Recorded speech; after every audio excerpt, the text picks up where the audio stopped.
Ya, beberapa waktu lalu Presiden Joko Widodo ini bertemu dengan Ketua Umum Partai Nasdem Surya Paloh. Nah, dari hasil pertemuan tersebut, Presiden juga sempat menyampaikan Presiden ingin menjadi jembatan bagi sejumlah pihak. Nah, apakah pernyataan dari Presiden ini juga bisa dimaknai bahwa akan terbentuknya koalisi besar pasca penyelenggaraan Pilpres 2024 yang lalu?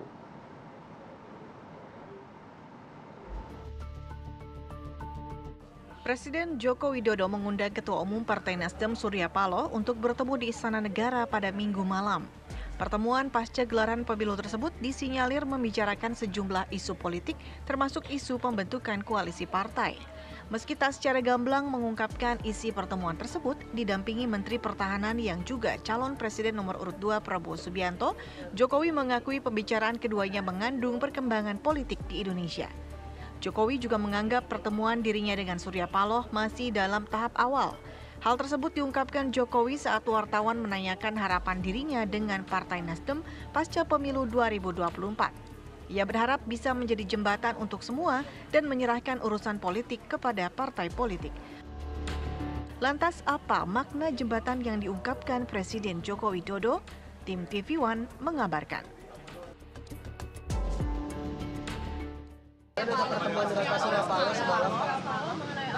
Ya, pertemuan politik biasa. Bicara masalah politik juga biasa. Itu Bapak yang mengundang atau Pak Surya Paloh yang mengajukannya? Saya kira dua-duanya tidak perlu harus siapa yang mengundang, siapa yang nggak perlu. Yang paling penting memang ada pertemuan dan itu akan sangat bermanfaat bagi perpolitikan kita, bagi negara, saya kira yang paling penting itu. Harapan kepada Pak Surya Paloh yang bilang siap jadi oposisi, bagaimana Pak? PDIP yang bilang siap jadi oposisi. Ya, ditanyakan aja kepada beliau-beliau yang ada di PDI Perjuangan. Pak, ajakan ke Pak Nasdem apa Pak? Kalau Bapak harapan ke Pak Surya Paloh kepada Nasdem apa sih Pak? Ini baru awal-awal. Nanti kalau sudah final nanti kami sampaikan. Tapi itu sebetulnya saya itu hanya menjadi jembatan. Yang paling penting kan nanti partai-partai lah. Partai-partai. Dengan Pak Prabowo itu berkoalisi. Jembatan untuk semuanya. Saya ingin menjadi jembatan untuk semuanya. Karena urusan apa itu urusan politik itu urusan partai-partai. Terima kasih Pak. Ya pemirsa, kita coba akan menilik ya apa makna politik dari pernyataan Presiden Joko Widodo tersebut. Akankah kemudian seperti yang Bayu sampaikan tadi, akan ada koalisi besar nanti di pemerintahan jika kemudian benar Prabowo Gibran terpilih? Atau justru ini memang ajakan rekonsiliasi sebagai Presiden Joko Widodo yang menjembatani antar elit partai? Kita akan bahas bersama dengan narasumber kami sudah hadir di studio Apa Kabar Indonesia Pagi. Ada Prof. Siti Zuro, peneliti Politik Senior BRIN. Assalamualaikum, selamat pagi Prof. Waalaikumsalam, selamat pagi Mas. Selamat pagi. Mbak Dan juga sudah tersambung melalui sambungan Zoom ada Bang Herbawi Taslim, Sekretaris Jenderal Partai Nasdem. Assalamualaikum, selamat pagi Bang.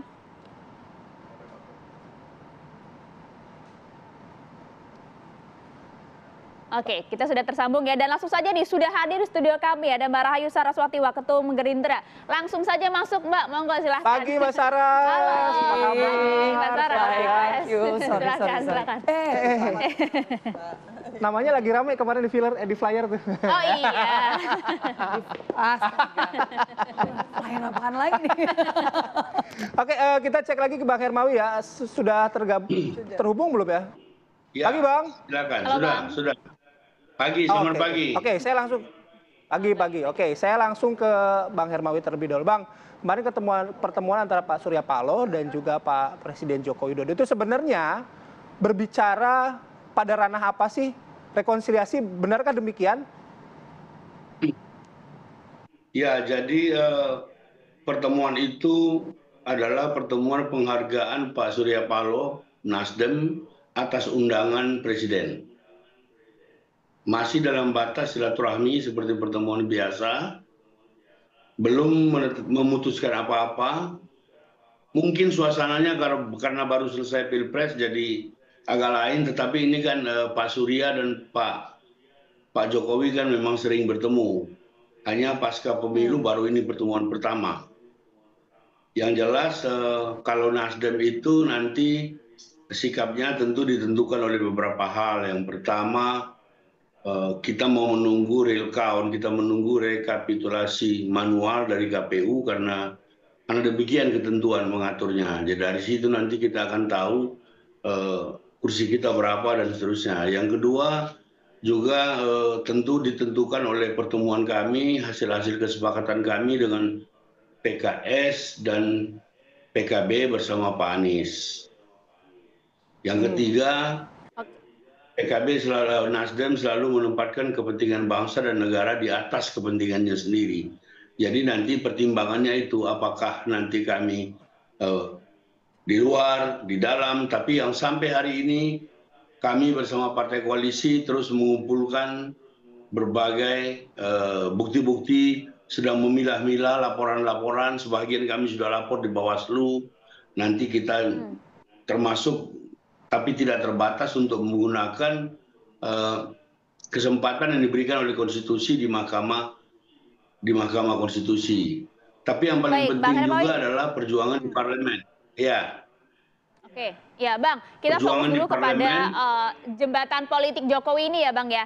Kalau misalnya Anda sampaikan belum ada keputusan apapun kok dari pertemuan kemarin, tapi apa yang kemudian ditawarkan, arah perbincangannya seperti apa? Karena kalau kita berbicara mengenai nanti susunan kabinet, koalisi dan segala macam kan mungkin saja bisa dimulai dari sebelum hasil KPU tersebut muncul Bang. Karena Pak Jokowi sampaikan menjadi jembatan ini kan maknanya beragam jadi ditafsirkan oleh publik, Bang. Ya, kalau ada Pak Presiden mengatakan ingin jadi jembatan, tentu makna jembatan itu hanya beliau yang tahu. Belum ada apa-apa dan pemilu masih berproses. Yang sekarang kami meminta supaya publik juga tidak terbius oleh quick count. Kita menunggu hasil yang real dari KPU sebagai penyelenggara. Nah, yang paling penting adalah kita bagaimana menjaga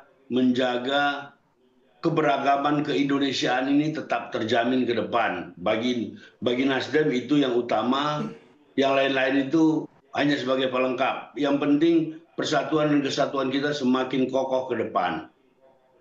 Presiden juga belum menawarkan apa-apa dan memang terlalu dini untuk menawarkan sesuatu karena semua kan belum jelas. Siapa pemenang belum pasti. Real count, quick count itu kan hanya salah satu metode ilmiah yang akhir-akhir ini dipakai. Tetapi pemilu ini harus tuntas dulu, baru kita nanti duduk memikirkan. Jadi kami masih punya koalisi yang masih solid. Kemarin Pak Anies masih ketemu Pak Surya Paloh, masih pembicaraan macam-macam. Jadi kalau mau ditanya apa arti jembatan, ya ditanya ke Pak Jokowi, beliau yang paling tahu. Atau Ibu Prof. Siti mungkin bisa menjelaskan apa artinya jembatan. Ya. Bang, tapi begini, kalaupun misalnya kemarin pertemuan antara Pak Surya Paloh dan Pak Presiden itu acara kekeluargaan begitu. Tapi Bang Hermawi tadi menyebutkan belum ada tawaran-tawaran gitu. Nah, yang lebih fokus lagi sebenarnya tadi pertanyaan Ayah belum terjawab. Arah pembicaranya jadi ngapain gitu loh, Bang? Ya, arah pembicaranya ngomong-ngomong biasa, makan malam karena undangannya begitu. Makan bakso dan seterusnya. Ya biasa lah, tapi kalau dua tokoh penting bertemu kan pasti menyejukkan gitu loh. Ya, oke. Jadi sebenarnya kalau misalnya makan malam makan bakso, tapi kalau misalnya maksudnya apa gitu loh. Nah, itu ya, dia. Oke, nanti ke Prof. Wiwi soalnya. Karena gini kan pertemuan antara Pak Surya Paloh dan Pak Jokowi nggak bisa dimaknai hanya sekedar makan bakso, makan malam aja. Itu dia, soalnya informasinya PKS juga nggak diinfo nih kalau Pak Surya mau diajakin makan bakso sama Pak Jokowi. Jadi ada apa gitu ya. Oke, saya ke Mbak Saras dulu ya, Mbak Saras. Iya. Gimana Bang? Silakan Bang. Di partai koalisi itu kita saling menghormati otonomitas dan independensi. PKB juga kan sudah bilang, memang tidak ada komunikasi dengan mereka, tetapi menghargai sikap Nasdem. Nasdem ini kalau boleh kita fair menilai salah satu partai politik yang independen di Indonesia. Kakinya nggak bisa diinjak Kita nggak nurut, kita nggak seperti seperti yang lain-lain, ibarat perahu yang diikat di pinggir pantai, kita punya sikap sendiri. Jadi dan itu menurut saya baik dan menggembirakan bagi dunia politik Indonesia. Saya kira demikian. Oke. Kakak Saras. Kakak Saras. Bukan mau nanya flyer kalau saya pagi. Mereka aja mungkin karena lagi pakai biru, kenapa? Iya. Kakak Saras, tapi kalau soal semangat begitu ya. Ini dari judul politik jembatan Jokowi tawaran untuk koalisi. Nah, pasca Pilpres apakah memang semangatnya ya tim Prabowo Gibran untuk merangkul semua dalam sebuah kekuatan? Ya, itu sebenarnya sudah disampaikan oleh Pak Prabowo di debat maupun juga pada saat di Istora. Hingga Istora Senayan. Waktu selebrasi melihat quick count, walaupun beliau menegaskan itu bukan kemenangan ya, karena sekali lagi kita menunggu hasil dari rekap KPU. Tetapi semangat yang dibawa selalu, bahkan sejak debat terakhir, bahkan mohon maaf, bahkan sebelum jauh-jauh hari pada saat kita sebelum kampanye ya, sebenarnya Pak Prabowo sudah selalu menyampaikan bahwa untuk kita bisa menjadi negara besar, negara Indonesia emas, bahkan sebelum 2045, semua pakar-pakar dunia geopolitik itu sudah menyampaikan Indonesia tuh bisa jadi negara G5 bahkan, bukan lagi G20 saja, bukan lagi G8 tapi juga G5 gitu ya. Negara ekonomi terbesar salah satu kelima ya, di antara 5 terbesar di dunia. Syaratnya hanya satu, persatuan elit bangsa Indonesia. Dan itu kenapa Pak Prabowo selalu menyampaikan, dan sifat beliau dari dulu sampai sekarang masih sama. 1000 kawan terlalu sedikit, 1 lawan terlalu banyak. Jadi merangkul itu sudah dari dulu sebenarnya. Oke, berarti dengan judul seperti yang disampaikan Pak Jokowi menjadi jembatan itu adalah pesan yang disampaikan Pak Prabowo pada lawan politik. Rangkul itu tadi ya. Mungkin kita bahas lagi. Kita break dulu soalnya. Nanti Prof Siti Zuro nih yang harus menjabarkan apa maknanya ya. Itu saya jeda ya saat lagi pemirsa.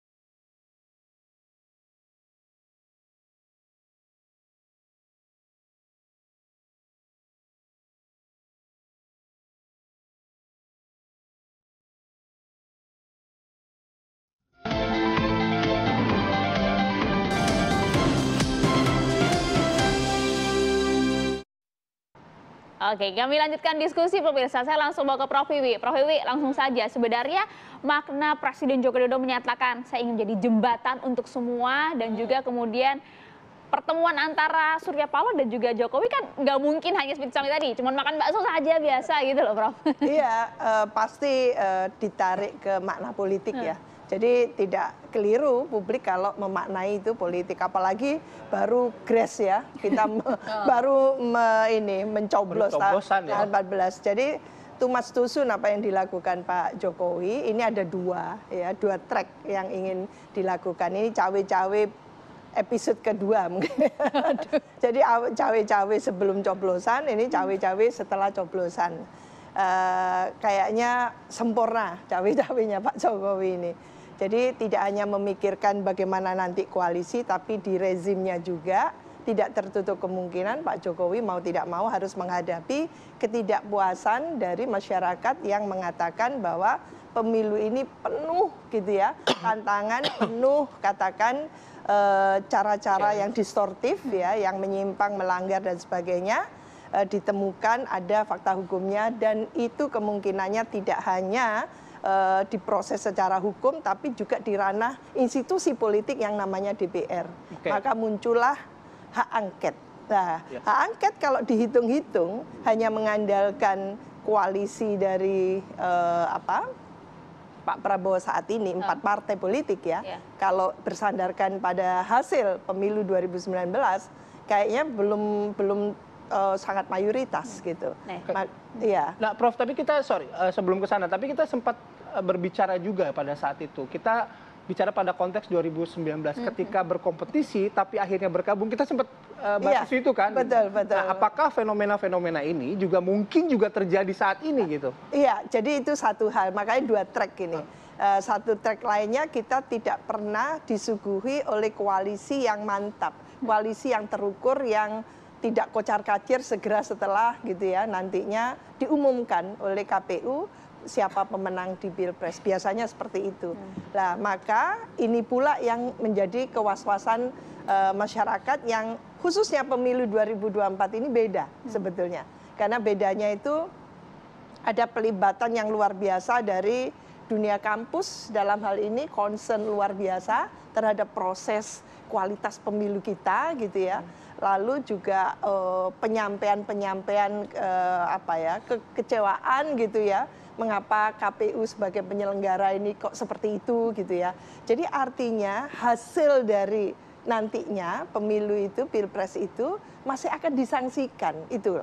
Mengapa? Karena institusi yang ini yang menyelenggarakan ini penuh stigma kan itu. Artinya parlemen ini kan cukup penting kan, karena kalau kita lihat koalisi dari Prabowo Gibran di parlemen kan sekitar 45%, belum menyentuh angka 50%. Dalam keadaan jembatan ini artinya untuk memperkuat koalisi tersebut.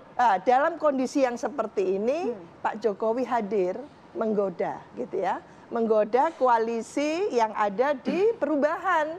Yang paling bisa digoda ini. Kalau 03 ini kayaknya susah ini. Mungkin tergoda nggak? Berani menggoda Bu Mega kan gitu. Maka yang digoda Pak Surya Paloh. Mungkin tergoda nggak tapi kalau Pak SBY di sama Pak Jokowi? Dalam konteks SBY ya, ini. Surya Paloh. Nggak ada yang absolut dalam politik. Nggak ada yang absolut. Kalau bisa 2 kaki, main 2 kaki. Itu kan Bu Mega mengingatkan 3 kaki gitu kan. Oleh karena itu kita sanksi apakah nanti akhirnya Nasdem ditarik untuk menyempurnakan koalisinya Pak Prabowo Gibran gitu ya. Ini kan bukan Pak Prabowo, ini Pak Jokowi. Jadi Pak Jokowi ini luar biasa ini. Jadi baru kali ini kita menyaksikan presiden yang sangat concern gitu ya dan cawe-cawe langsung terhadap semua tahapan pemilu kita. Kak Saras, soal goda-menggoda itu tadi gitu kan, tapi semangatnya tadi Kak Saras sudah bilang kan dari awal gitu, dari awal bahkan sebelum ketika masa kampanye juga Pak Prabowo punya semangat yang sama. Nah, dalam konteks saat ini sambil menunggu nih hasil real count-nya KPU, apakah upaya-upaya untuk ya let's say menggoda gitu ya, itu juga actively dilakukan gitu. Artinya gini, tetap meminta aspirasi dari setiap parpol-parpol terutama kompetitor kemarin gitu. Pertama, kita kembali lagi masih, saya sepakat sebenarnya tadi yang disampaikan oleh Pak Taslim Soar, bahwa kita masih menunggu proses ya penghitungan, ini belum selesai. Jadi Pak Prabowo pun juga sudah menekankan bahwa kita masih harus menunggu hasil dari rekap akhir di KPU. Dan itu baru sahnya itu kan 20 Maret. Jadi ini masih, prosesnya ini masih agak panjang nih gitu. Jadi apakah terus ada negosiasi, ada manuver. Ini pernah disampaikan juga bahwa sebenarnya the ball is in their court. Bolanya itu ada di pihak mereka saat ini. Karena tentunya kita ke depan fokusnya udah mungkin pemikirannya satu mengamankan suara, memastikan bahwa memang betul apa yang sudah ada di exit poll, apa yang ada di quick count itu betul atau tidak. Jadi nunggu aja nih siapa yang mau bergabung tanpa mengajak. Untuk saat ini sikapnya tentunya masih kembali bukan persoalan, justru itu bagian nanti. Gitu. Sekarang ini kita masih fokusnya adalah bagaimana untuk memastikan C1 itu aman dan ini kan masih menunggu banyak daerah-daerah yang harus mengirimkan. Jangan lupa untuk daerah-daerah dan ada juga yang harus mengulang, ada juga yang postpone karena force majeure kemarin dan itu seharusnya udah di hari Minggu ya. Tetapi ini masih ada beberapa hal yang tentunya harus menunggu untuk pintu masuk karena kita menghormati suara masyarakat, semua masyarakat. Jangan hanya yang di Jawa, jangan hanya yang ada di, walaupun di Jawa juga banyak sebenarnya yang harus menunggu ulang kemarin karena force majeure, karena banjir. Jadi kita menghormati semua suara masyarakat, oleh sebab itu tidak langsung gerasa-gerusu manuver politik itu tidak. Kalau dilihat Pak Prabowo pun juga langsung fokus kembali sebagai menteri pertahanan. Jadi bagi-bagi tugas ya Mbak ya, Pak Prabowo menjaga suara, Pak Jokowi jadi jembatan. Oh enggak, kalau itu kenapa tadi saya senyum karena Pak Taslim juga menanyakan itu kenapa Sarah senyum-senyum. Sebenarnya senyum karena apa? Karena mungkin ada hal-hal yang disampaikan yang tidak bisa tersampaikan keluar, atau mungkin ada hal-hal yang disampaikan yang beliau pun juga nggak tahu apa yang disampaikan, karena itu hanya antara, saya pernah di posisi itu soalnya, yang dimana Pak Prabowo ketemu sama Pak Jokowi, kita ditanya sama wartawan, kagak tahu juga sebenarnya apa yang dibicarakan. Kenapa, Prof? Iya, saya ingin ini menarik Singkat sebelum ke Pak Taslim. Iya, kan bukan Pak Prabowo yang melakukan. Yang ingin memecah konsentrasi ini kan Pak Jokowi, gitu loh. Jadi Pak Jokowi sedang berusaha untuk memecah konsentrasi 01 dan 03. Ini kan kemungkinan akan berkoalisi kan gitu. Nah kalau mereka tidak mau ditarik ke sana, lumayan. Saya lebih senang mereka menjadi oposisi. Karena check and balance itu sangat diperlukan. Demi ketatanegaraan kita, demi tatanan bahwa cabang-cabang kekuasaan itu mampu melakukan tugasnya secara secara efektif, fungsional. Karena pengalaman kemarin itu menunjukkan eksekutif heavy, kita menjadi seperti ini. Partai politik, maaf ini mengatakan, di sini juga saya mengatakan, baru kali ini saya menyaksikan partai politik sangat tergantung pada sosok seseorang. Jadi seolah-olah tidak punya semacam hak otonomnya sebagai partai politik, baik itu besar maupun yang sedang. Nah ini tentunya keprihatinan intelektual ya, yang saya ingin hasil pemilu ini betul-betul menjadi satu pembelajaran. Pak Jokowi mestinya memastikan gitu ya, bagaimana setelah coblosan ini betul-betul nantinya masyarakat itu menerima kemenangan siapapun itu dengan sangat respect. Jadi tidak ada huru-hara karena diwarnai oleh ya seperti ini pendekatan-pendekatan sebelumnya gini yang menurut saya apa yang dilakukan Pak Jokowi itu memecah konsentrasi lalu menimbulkan kebingungan di antara itu. Curahan hati seorang Prof Wiwi gitu ya, harapannya ingin seperti itu gitu. Pak Taslim, tadi soalnya kekhawatiran ini juga berawal dari jangan-jangan sebenarnya Partai Nasdem juga ya dibilang tergoda mungkin enggak, tapi juga iya pasang dua kaki jangan-jangan nih, ancang-ancang cari aman. Ya, jadi seperti saya tegaskan tadi, kami masih fokus baik sendiri-sendiri sebagai partai maupun di Posko Nasional Amin, kami masih memilah-milah semua laporan daerah.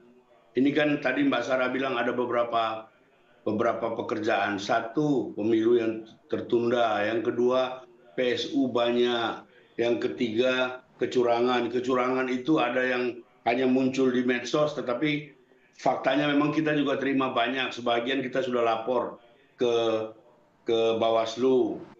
Kemarin kita sudah rapat di koalisi, kita sinkronkan, ternyata banyak kesamaannya.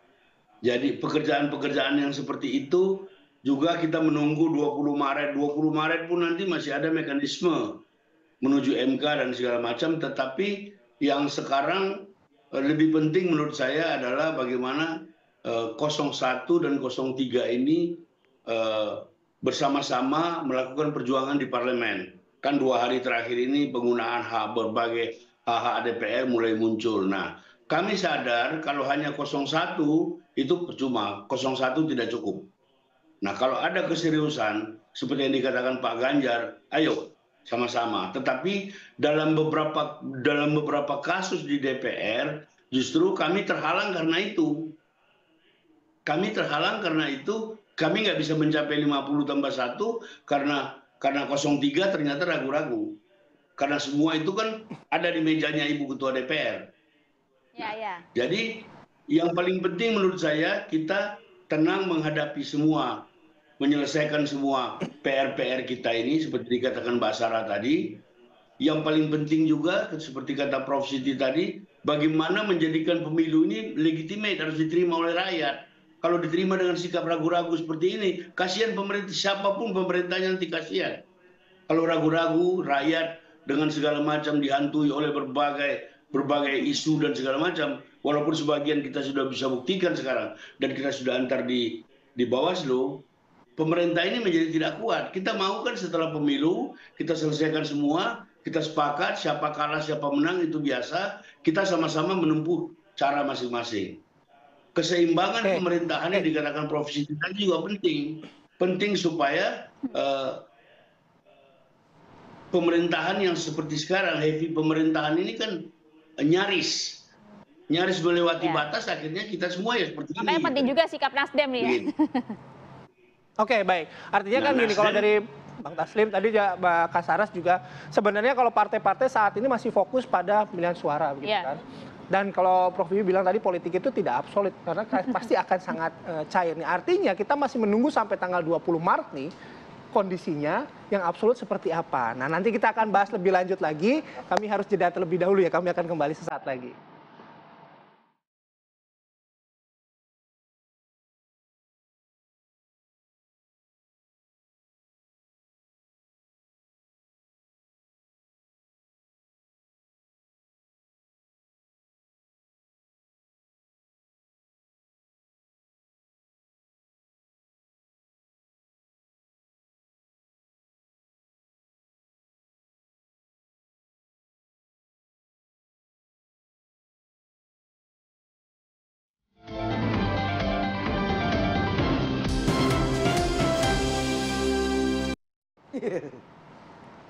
Ya, kita lanjutkan diskusi pemirsa. Saya mau ke Pak Taslim. Pak Taslim, artinya kan begini, kalau harapan Anda memang nanti pemerintahan bisa berjalan dengan cukup baik dengan adanya check and balances di sana antara oposisi dan juga koalisi. Tapi penentuan tersebut itu kan kemudian ditentukan juga dari sikap Nasdem nanti akan seperti apa? Apakah akan on the track pada perubahan atau seperti apa sejauh ini? Ya, jadi seperti tadi saya tegaskan, ini proses sedang berlangsung. Kami baru akan menentukan sikap ketika mengetahui kursi kami ada berapa, dan kami juga tidak bisa sendiri, harus bersama-sama dengan PKS dan PKB, bersama Pak Anies.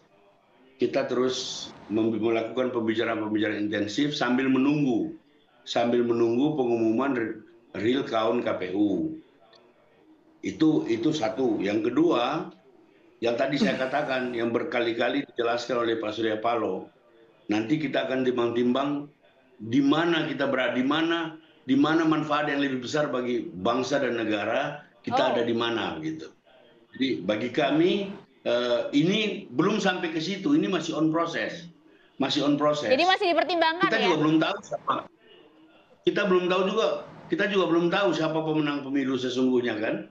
Ini kan masih terus berputar. Masih banyak pekerjaan, masih banyak yang dipending karena alam, ada yang ditunda karena berbagai pelanggaran, dan proses-proses hukum di Bawaslu, mungkin juga nanti di DKPP, apalagi sekarang sedang dibicarakan tentang kemungkinan perjuangan di DPR. Nah itu menurut saya jauh lebih real kalau misalnya terjadi penggabungan 01 dan 03 secara murni, itu kan menarik.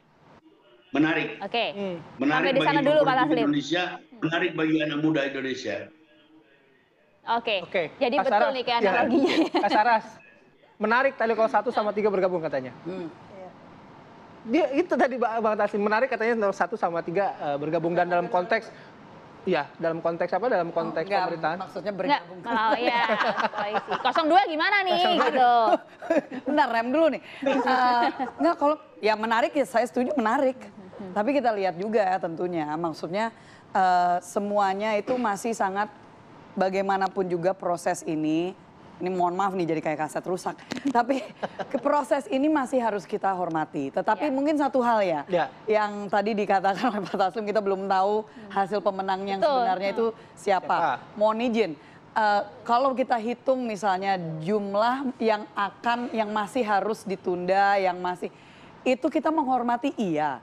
Tetapi apakah bisa menurunkan 7-8% suara yang sudah masuk atau suara yang dinyatakan di quick count? Karena kalau quick countnya itu bedanya margin of error 51-52%, kita mungkin masih bisa itu harus ditahan, mungkin ini akan sangat merubah.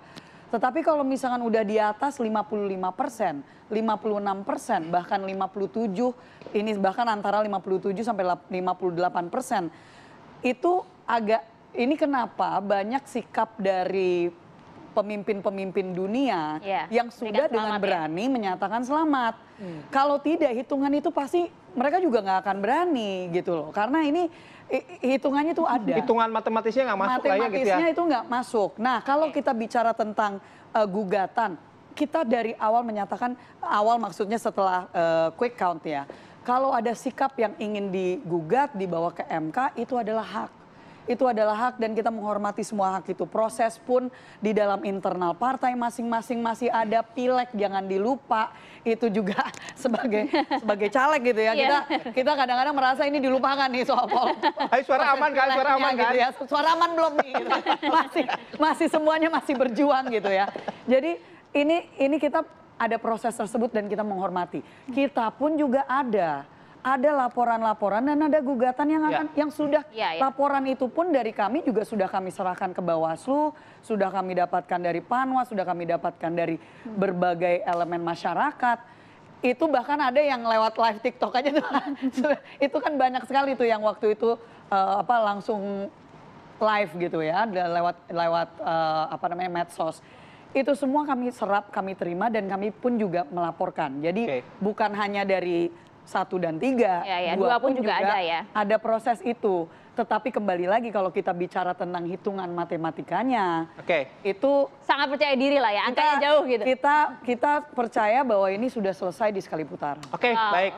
Jadi kesimpulannya pagi hari ini adalah tetap ya kita bahas koalisi ya kita harus tunggu sampai tanggal 20 Maret dulu. Betul.